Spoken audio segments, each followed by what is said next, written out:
ஒரு crypto கரன்சியோட value கூடுறதுக்கு என்னென்ன reason இருக்குது? 100 பில்லியன் சப்ளை இருக்கிற ஒரு காயின் $10 ரீச் ஆகிறது சான்ஸ் இருக்குதா? ஓகே நீங்கள் என்னத்தை பற்றி கைங்கன்னு எனக்கு விளங்கிட்டு. ஸோ என்னை பொறுத்த வரைக்கும் இம்பாசிபிள்.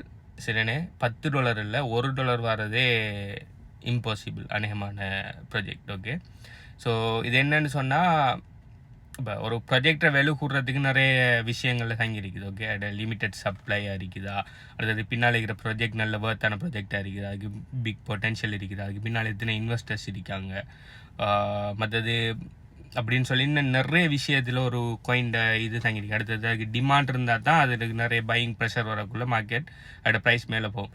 பையிங் ப்ரெஷரோட செல்லிங் ப்ரெஷர்ஸ் கூட இருக்கணும்னா நம்ம கீழே போயிடும். இப்போ ஏர்லி இன்வெஸ்டர்ஸ் டம்ப் பண்ணுறது சான்ஸ் இருக்குது. அதோட வெஸ்டிங் பீரியட் நிறைய விஷயங்கள் தங்கியிருக்கு. ஆனால் என்னை பொறுத்தவரை 100 பில்லியன் சப்ளை இருக்கிற ஒரு காயின் $10 வாரங்கிறது இம்பாசிபிள். ஓகே, இன்னொரு கால்குலேஷன் சொல்கிறேன். ஓகே, நீங்கள் சொல்கிற இந்த 150 பில்லியன் சப்ளை இருக்கிற காயின் $10 ரீச் பண்ணினா டோட்டல் மார்க்கெட் கேப் 1.5 ட்ரில்லியன் வரும். 1.5 ட்ரில்லியன். ஆனால் பிட்காயின் டோட்டல் மார்க்கெட் கேப்பே இப்போ கரண்டான வீடியோ 1.3 ட்ரில்லியன் தான். ஓகே, ஸோ பிட்காயினையும் ஓவர்டேக் பண்ணும் சொல்லி சொல்ல வரீங்களா? நீங்கள் என்ன சொல்கிற ஊரு பேர் தெரியாத காயின் எனக்கு விளங்கல. டோட்டல் கிரிப்டோ மார்க்கெட் கேப்பே 2.3 ட்ரில்லியன் என்னோ தான். அதில் bitcoin 1.3. So other all coins கிட்டத்தட்ட எத்தனையோ 1000 காயின்ஸ் இருக்கு. அவ்வளோ டோட்டலாக சேர்த்தே 1 ட்ரில்லியன் கூட இல்லை.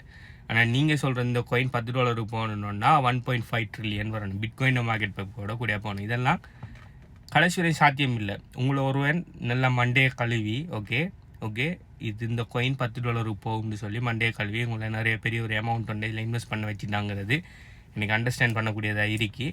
வெரி சாரி, அது $1 போகிறதுக்கு கூட சான்ஸ் இல்லை. ஓகே, ஸோ ஒரு ஃபண்டமெண்டலி ராங்கான மீம் டோக்கன்ல எல்லாம் இவ்வளோ சப்ளை இருக்கு. நான் $1 வாங்கினா எனக்கு 1000 காயின் கிடைக்குது. 1000 காயின் $1 போனால் நான் எத்தனை லட்சாதிபதி மில்லியனர் நான் சொல்லி இந்த கனவு தெரியாமல் ஒழுங்காக ஃபண்டமெண்டல் இருக்கிற காயின்களில் இன்வெஸ்ட் பண்ணுங்க. அப்படி இல்லையா சும்மா இந்த மாதிரியான அநியாயமான ஃபேக் காயின்களில் போய் பணத்தை இன்வெஸ்ட் பண்ணி ஏமாறாதீங்க. ஓகே, இதை பற்றி மத்தாக்கள் என்ன நினைங்க? நீங்களும் இப்படி பில்லியன் கணக்கில் சப்ளை இருக்கிற காயின் $10 $100 பவுண்டு பால் கணக்கு கண்டுட்டீங்களா? அப்படி இல்லாட்டி உங்களுக்கு தெரிஞ்சாகலான்னு கண்டுட்டிருக்காங்களான்னு சொல்லி கீழே காமெண்ட் பண்ணுங்கள். பை.